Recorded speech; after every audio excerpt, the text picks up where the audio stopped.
This is a book called The Laws of the United States of America in three volumes. It's from 1796. So there's a couple things I want to point out. The difference between the United States and the United States of America. If I can get this to work right.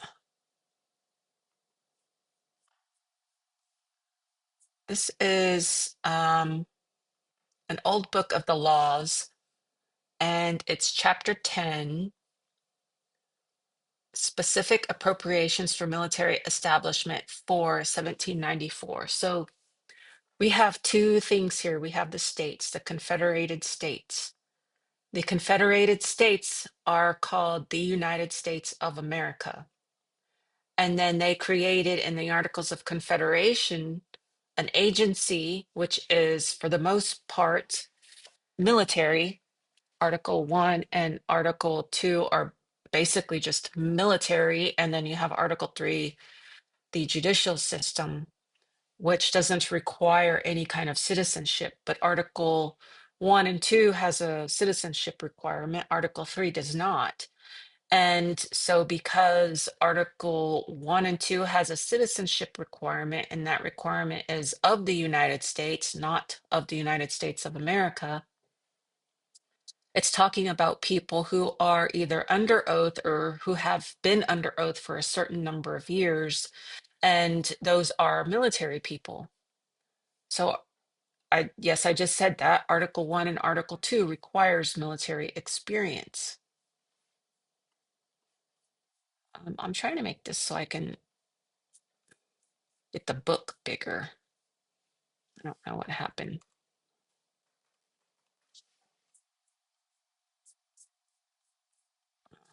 Oh, it's just completely disappeared.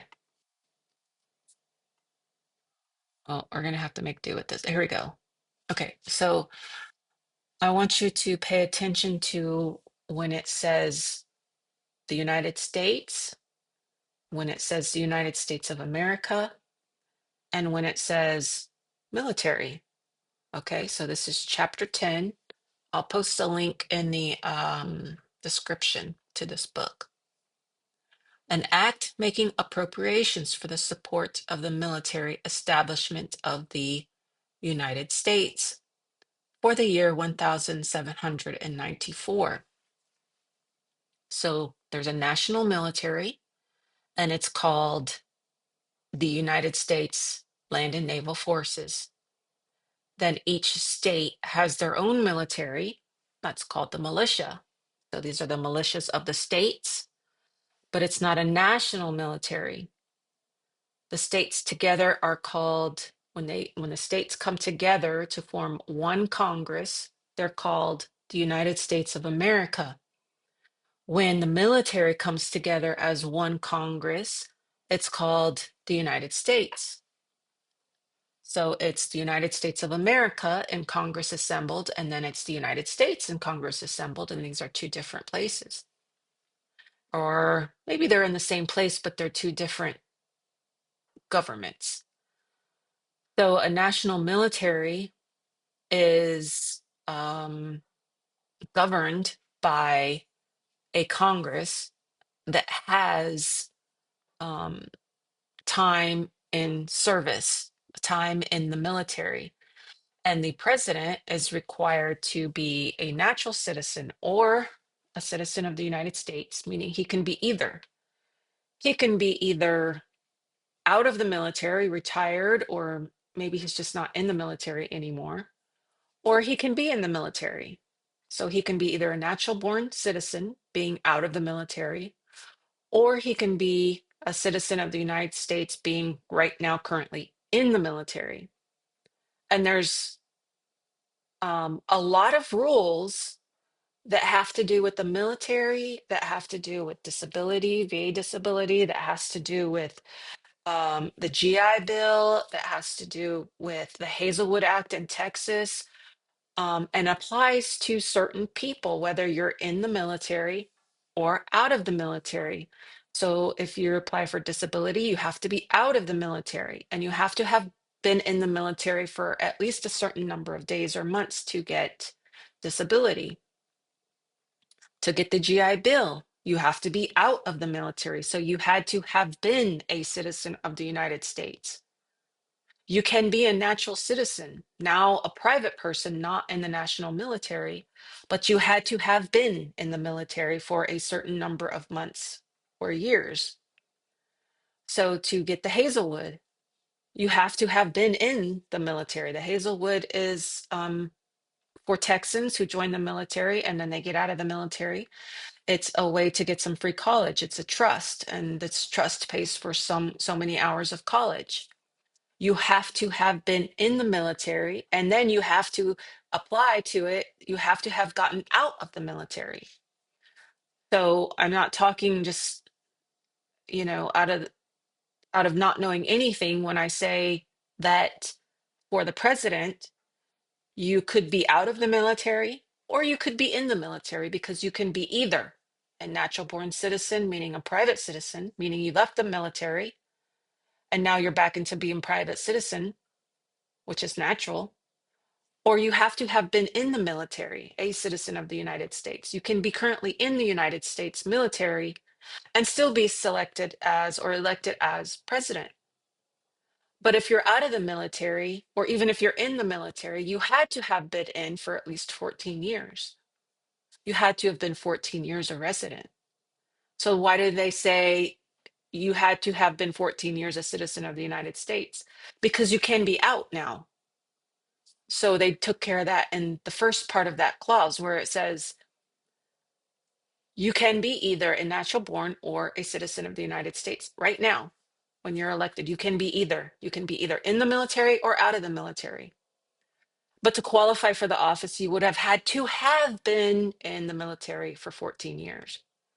Now, the Congress is written a little bit different. It says you have to be so many years a citizen of the United States right now. That means you have to be in the military to be in the Congress of the United States, which makes the rules and regulations for the military. So you have to have been currently in the military and still in the military, because you cannot now be a natural born citizen with so many years resident on federal lands. You have to be in the military. You have to have served so many years. And that's why the Congress is not required to have a new oath. They're not required to take a new oath because they're serving as people in the military. They're serving as people who already are under oath because they are currently in the military. Now, when you get to the president, it has a new oath because, for one, he's going from being an upper level officer to now the commander in chief, but he's also now split from military and also civilian. So he has a military office and a civilian office, and he's the only one in all of the military and all of the government or any private citizen. He's the only one that is both serving in the capacity as a military person and a civil person, both being in service to either the United States or the states. So now when I read this, it's going to make more sense to you that these states got together and they used their enacting clause, the United States of America and Congress assembled to pass a law saying that the states altogether agree to pay its military establishment a certain amount of money to do certain things. So anytime the states get together and say, we're going to make the military do this, they also have to fund them. They have to give them the money to do it. And so I know that's not the way it's run now, because nobody in our military Congress that we know of has the time and service. But what you see is the states pretending to use the federal constitution to do things that are out that we think apply to all of us but don't. Okay, so the things that the United States of America is doing in Congress that we say, oh, they're using the federal constitution to do that, they're really not. They're using just their power as free, sovereign, and independent states with all rights, powers, and jurisdictions not given to its military establishment. But what I'm telling you is that the federal constitution is the list of rules and regulations for a military Congress and a president who is on one side military and on one side civil. This is their book of regulations. This is their list of things that they can and cannot do. And they do those things for the states, but they do them on the federal lands. So now when we read this, if you keep this in mind, this makes 100% sense. And if you go and you read the Constitution, now it's going to make even more sense because now you've gotten in your head the distinguishment between the states and the military establishment, and the states use the Articles of Confederation, and the federal government, the military establishment, the United States uses the federal Constitution. Okay, so when the federal government was created and the Constitution was signed, the states agreed when they ratified the federal Constitution that they were going to help pay for these things to be done in the federal Constitution by the federal government on the federal lands and for the states. So let's read this. So Chapter 10, an act making appropriations. Appropriations is the money. Um, I was going to do a whole video just on the word appropriations, but I don't think that's really necessary. I can still, but appropriations is like when the states get together and they say, well, we want our military to do this, and we're going to make it their mission for this fiscal year. So they create a mission and they say, these are the things we want our federal establishment to do for us, usually in a military capacity. And this is the money we're going to give them to do it. So whenever the states want something done outside of the Constitution, they have to fund it. And let's say they tell the federal government, let's say they tell the military to do a certain thing, and then the military's like, okay, we're going to need more money than what you gave us because we have these other things or these consequences that have occurred.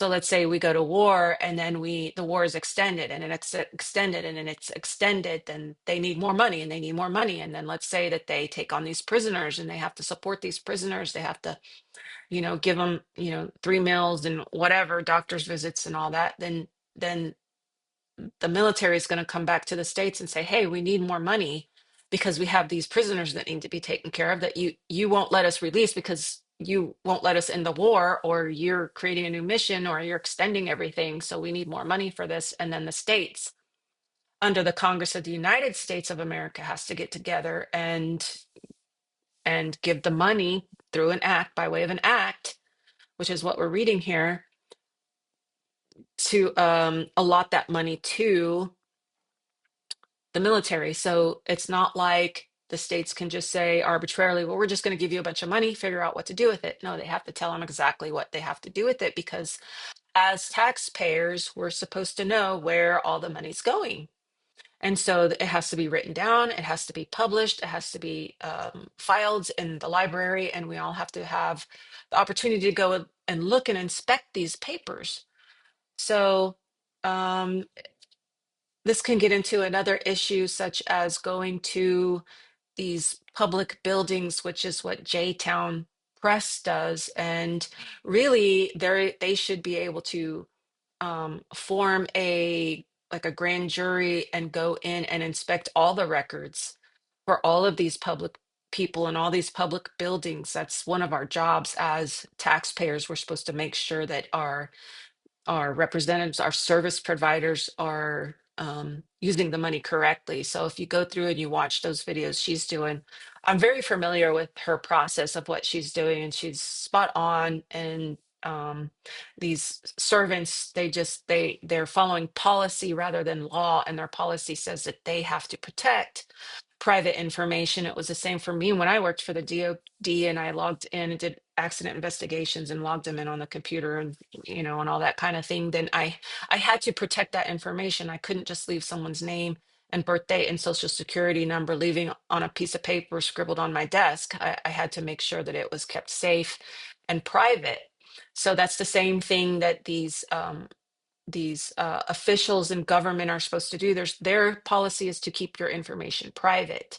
Okay, their policy is not, well, you can't come in here because we have private information. Their policy is you have to just give us a minute to hide this information, to cover it and turn off our monitors and stuff, and then you can come in. And really, we should be able to go wherever we want in there, in the back, in the front, or whatever. We should just have to give them time to cover up the information. But just a little tidbit of information there. So the act making appropriations. So the appropriations is the money that comes along with the mission that the states give the federal government, the military of the United States, for the support. Okay, so they're supporting what? The military establishment of the United States for the year 1794. So this is one fiscal year, and fiscal years usually run from like end of September, early October, the next, or yeah, end beginning of October or end of October to the next year is next October is the fiscal year. So usually when they allot money, they do it for a fiscal year. It has to do, the fiscal year has to do with just like the way the Congresses are assembled. It's and the time frame that they have to assemble, because they don't usually assemble on holidays. So they try to get all that done before the holidays. Now, remember, back in the 1700s, late 1700s, travel was not what it is today. So they gave themselves time. And so we have a fiscal year. So section one, okay, so this is the enacting clause of the states when they assemble under the Articles of Confederation. And it doesn't matter what you've heard, it doesn't matter what you've been told, and it doesn't matter what you believe. What matters is what we see on paper. So, Section 1, be it enacted by the Senate and House of Representatives of the United States of America and Congress assembled. Okay, so this is the way the states come together and write their authority down on paper. An enacting clause is where you get your authority from. This is so all of us who read it, we know, okay, this is the United States of America and Congress assembled. This is the states. The states have come together and they're making a law for the United States, particularly the military establishment, that for the support of the military establishment of the United States. So if they were the same thing, why didn't they just say the military establishment of the United States of America? It's because it's not a military establishment of the United States of America. It's because it's not a state military, it's a national military, and they are loyal to all the states, but they are in service to the United States, which is how the first oaths for the military were written. They had to take an oath, they had to swear an oath to loyalty to the United States of America and to be in service to the United States. And when they sign their contracts, their enlistment contracts or their commission contracts, they sign with the United States, not the United States of America. Okay, so for the year 1794, for repairs and articles directed to be made and purchased by the President of the United States. So the Commander in Chief. President of the United States, Article 2, Section 2, is the Commander in Chief of the Land and Naval Forces and the militia when called into actual service of the United States, not the United States of America. This is not an arbitrary way. This is not like, well, because they didn't have much ink back then and they didn't have much paper back then, so they just shortened it down. No, there's a huge difference between the two things. Or fortifying certain ports and harbors. So to make certain ports and harbors militarized, for fortifying them, to making them military forts. And why did they do this? Because the United States got money from the United States of America to buy land in each of the individual states to build forts. So, which are military posts, and we see that post offices and post roads are not the mail places that we go to and the mail roads that we go to. These were posts, which are military post offices and military post roads, specifically. So for fortifying certain ports or harbors. So when they went and they bought lands from the states, they might have bought a port or a harbor that was already built, but then they had to fortify it to make it into a military post because having a navy, they need ports and harbors. This was not so that they could take over um, commerce and marine traffic and all that kind of stuff. That's just something that's been um, interpreted, not administered, but interpreted by various judges to expand the jurisdiction of the United States because the United States, according to the Constitution, has more power than the United States of America using the um, Articles of Confederation. There's no nothing in the Articles of Confederation that allows the states to use force against each other or against the individual people in the states. They're only allowed to make laws for their creation, and their creation is their agency, and their agency is basically the military establishment and the Justice Department. So it says for the purchase of cannon, implements, and shot, there be appropriating a sum of money not exceeding $1,629,936.01. So this money and 1 cent, come on, this money has been uh, calculated to the cent for building this military post and to buy these harbors and ports and to make them into military posts with cannons and what else did they say here? Cannons and shot. Okay. That is to say, for the pay of the Legion of the United States.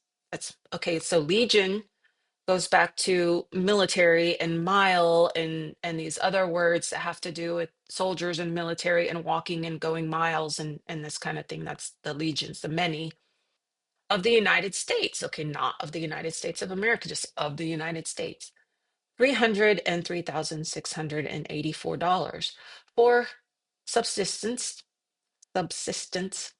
$312,567.75 for forage, $31,632 for clothing, $112,000 for equipments for the cavalry, $7,314.05 for horses for the cavalry, $16,000 for bounty for the soldiers, $5,000 for the hospital department, $20,000 for the ordnance department, $6,715 and 32 cents for defensive protection of the frontiers, $130,000 for the Indian department,